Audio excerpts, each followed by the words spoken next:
Hello friends and welcome back to the channel.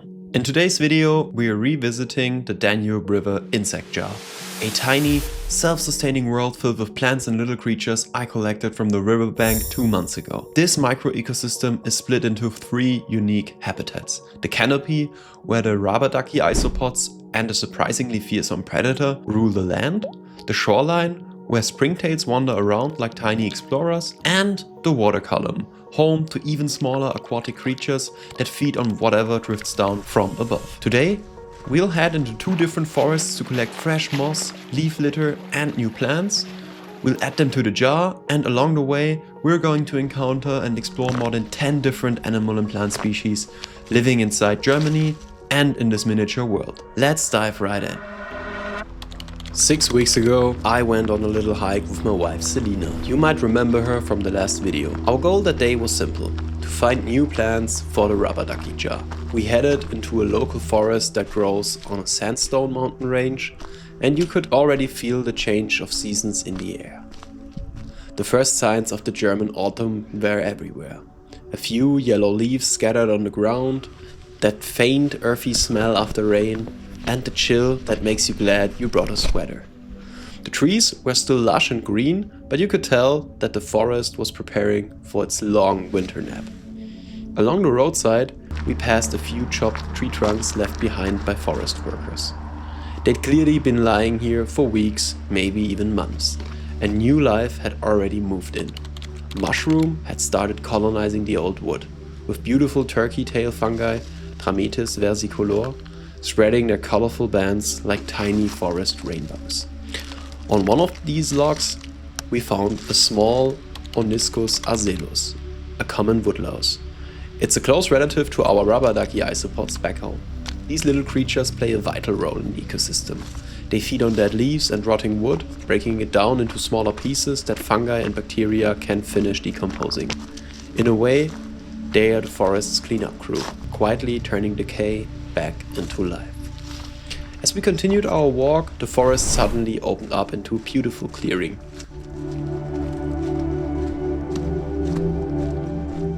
And since I'm basically a 4-year-old boy trapped in an adult's body, I couldn't resist climbing one of the giant tree stumps to check out the view. From up there, the scenery was incredible. You could clearly see how thoroughly the forest workers had cleared up this area.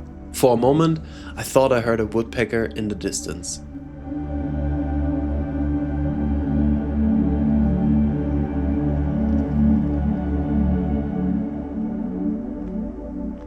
But before I could find it, I jumped down to explore the forest floor again. And that's when I spotted something that instantly caught my attention. A soft, vivid patch of haircap moss, Polytrichum commune. Its rich green color looked perfect for the Rubber Ducky jar. So, I carefully collected a small clump and placed it in my transport box.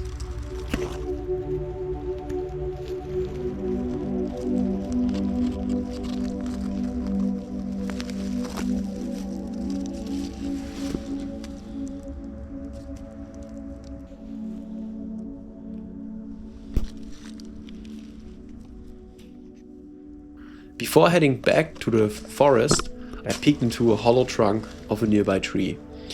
Even in the tiniest cracks, where only a few drops of water would gather, life often finds a way. Tiny insects, larvae, and microbes all working in this hidden world within the forest. After collecting the moss, we continued our little journey, still on the hunt for more treasures for the Rubber Ducky jar. I'd read online that Rubber Ducky isopods, or really isopods in general, love feeding on dead leaves, bits of tree bark and decaying organic matter. So I figured maybe we could find some perfect snacks for them out here. Say hello to YouTube. Hello. After my wife said hello to YouTube, I noticed an old fallen tree nearby. It looked fascinating, completely hollowed out, the bark flaking off in layers, and the wood beneath turning soft and dark from moisture. I wondered how long it had been lying there, maybe a year, several years. When I pressed my foot against it, the log just collapsed instantly. No structural integrity left at all. It was completely soaked through. Inside, I even spotted a few small larvae. Probably some kind of beetle larvae. If I had kept dwarf cichlids back then, I definitely would have brought a few of these larvae home as a treat, but I only got them 2 weeks ago. If you want, you can check out the video pinned on the top right to check out my Apistogramma dwarf cichlids. A little further down the path, another tree stump caught my attention.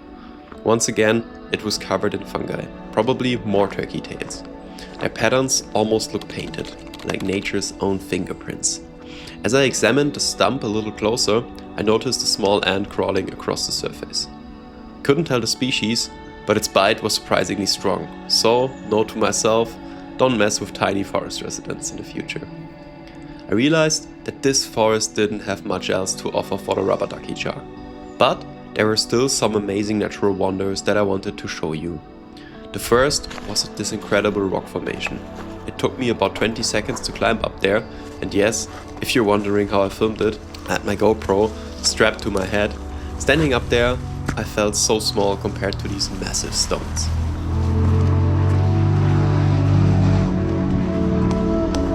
Ha! Schön!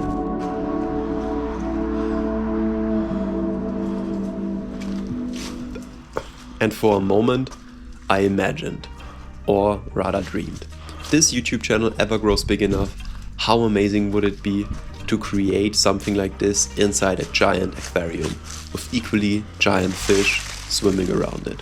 But let's get back to the presents. A few steps further, I found a second wonder. A tangle of tree roots. I couldn't tell which tree they belonged to, but their twisting shapes instantly sparked ideas for future aquascapes. At the same time, I couldn't help but wonder what creatures might be hiding in the dark spaces between them. Probably best not to find out. After taking one last look at the forest canopy above us, my wife and I decided to head home for the day. About 6 weeks later, so today, now mid-November, I decided to go exploring again, this time on my own. I wanted to check out a small forest creek near where I live in Heilbronn in Germany. If you're from the area, you might even recognize this spot. Near the entrance to the forest, I came across an information board listing all the bird species that live around this creek. And honestly, I was surprised by how many there are. A few meters later, I spotted an old fruit tree. Maybe apple or cherry, but the cherries are really not important. Completely covered in a green, moss-like growth. It looked beautiful, so I decided to take a small branch home for the jar. This time, I couldn't identify every species growing on it. But if you keep watching, we'll take a closer look at it once it's inside the jar. Maybe you can help me figure out what's growing there in the comment section below. Following the path into the forest a bit deeper, I reached a small stream called the Pfühlbach. Sorry, there's no English translation for this. Every step on the forest floor made that crunchy sound. The leaves, the twigs, all breaking underfoot. It's funny. People spend hours looking for ASMR videos online, but nature has been doing it perfectly for millions and millions of years. Way before we even came up with the idea of the internet.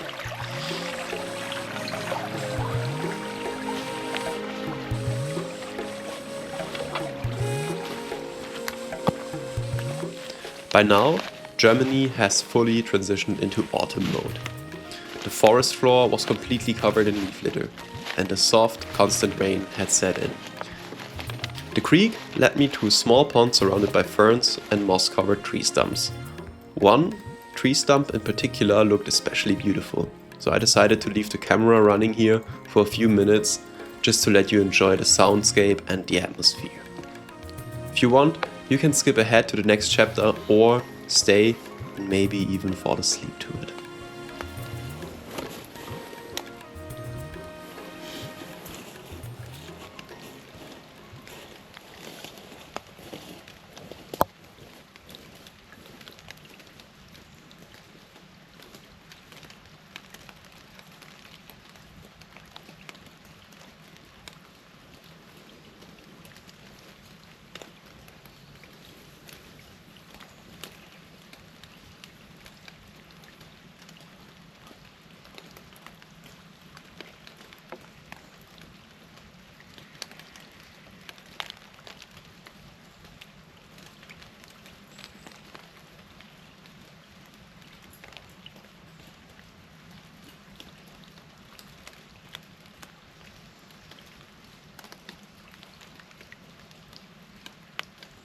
After a while, I noticed a bit of duckweed, probably Lemna minor or Wolffia globosa, floating on the pond's surface. But since I already have plenty of floating plants in my aquarium, I decided to leave it where it was. And before heading home, I explored a few more trees. And finally, I found what I was looking for. A patch of perfect, relatively clean leaf litter. It looked just right for my Rubber Ducky isopods, so I collected a handful, packed it into my transport box and called it a day. Back home, it was finally time to check on the Rubber Ducky jar. It's been 58 days since we set up this little world. If you missed that video, you can find it up here in the top right corner. First thing I always do, the smell check. So let's open the lid. And honestly, it smells really nice.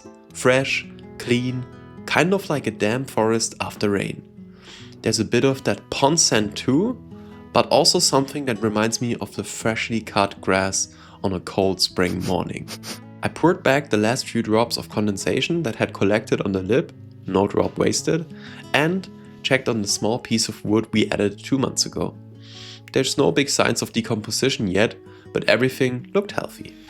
What really surprised me though was the needle spike rush, Eleocharis acicularis. It's thriving. Honestly, I didn't think it would last in a setup this small, but it's absolutely taken over.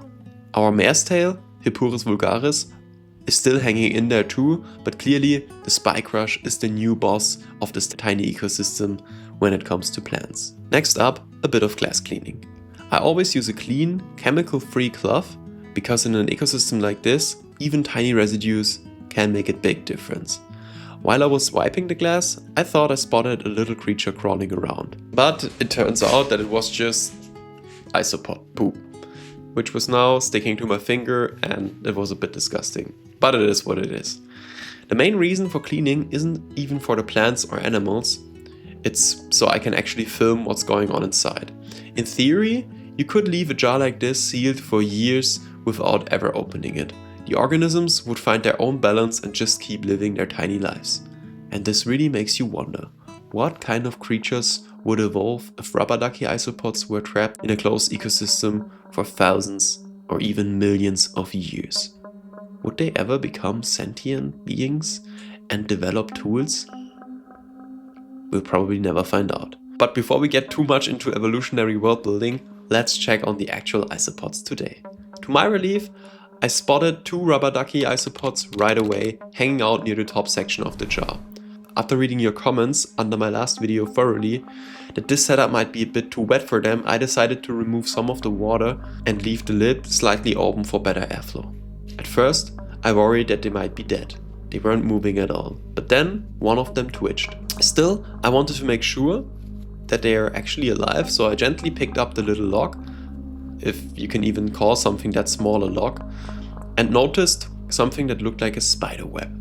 Now, that got me thinking. Could there be a predator living inside this tiny world? We'll find out later, so stay tuned. To investigate, I grabbed my highly advanced Rubber Ducky isopod inspection tool, which is, of course, just the name tag of Crinum calamistratum plant that I added to my South America tank a few weeks ago.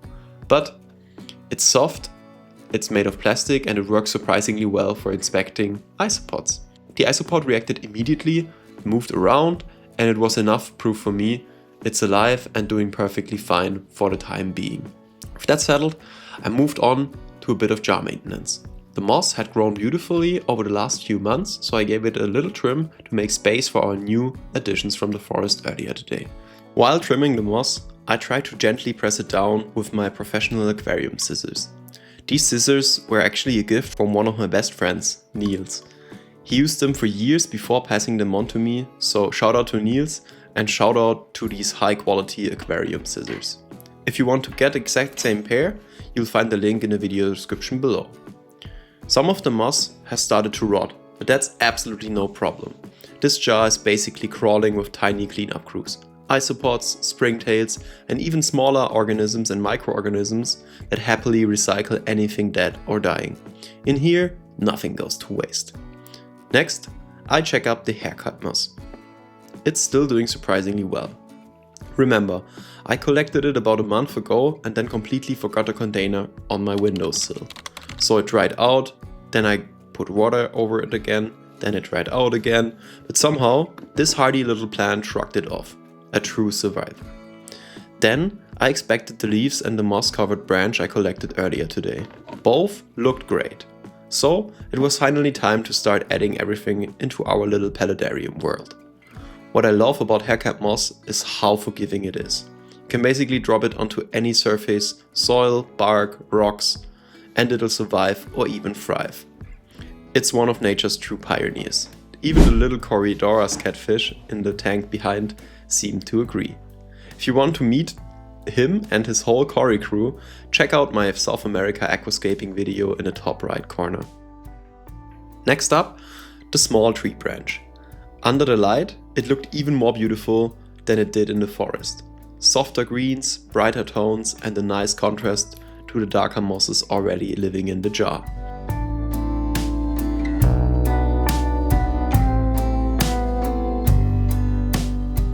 Then I added the first leaf, a maple leaf. Maple trees are super common in Germany, but they're actually found all across the northern hemisphere, from Europe to North America to parts of Asia. They are especially well known in Canada and even made it to the country's flag. They grow fast, provide tons of leaf litter, and their leaves break down quickly, which makes them the perfect food for decomposers. I tucked a smaller maple leaf into the back section and then added a beech leaf. Beech trees are also incredibly common here in Germany. In fact, many German forests are dominated by beech. And here's a fun little throwback. Back in primary school, our teacher made us create a forest folder, where we had to collect leaves, draw them, and memorize which tree each leaf belonged to.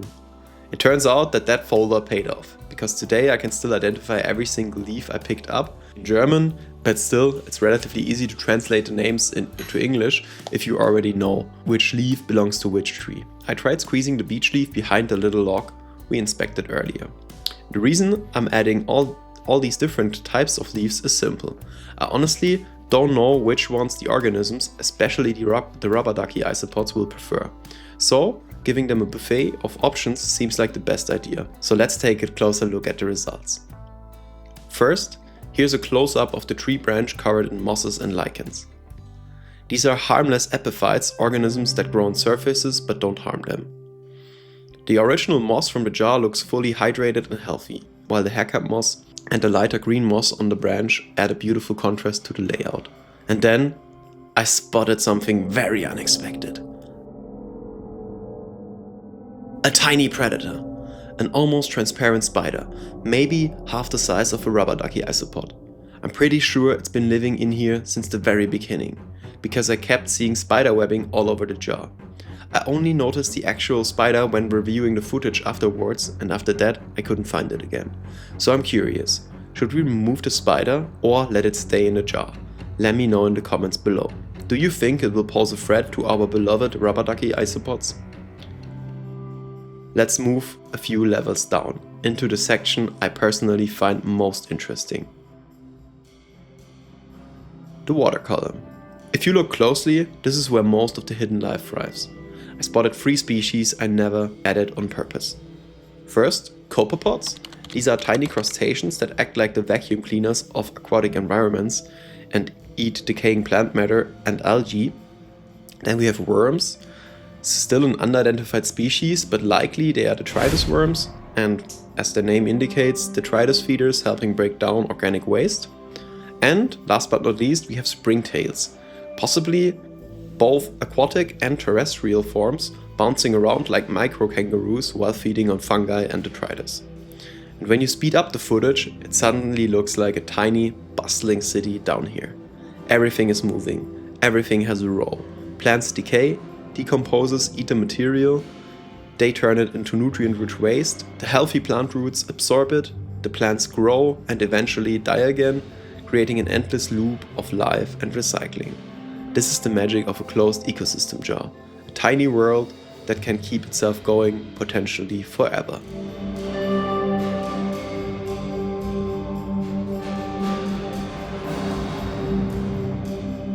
If you enjoyed this episode, you can watch the first episode of this series on the right, or check out my South America aquascaping video on the left. And a massive thank you as always to my Guppy Gang members, JP, Julius, Dottie and Belgian Bugs for supporting this channel.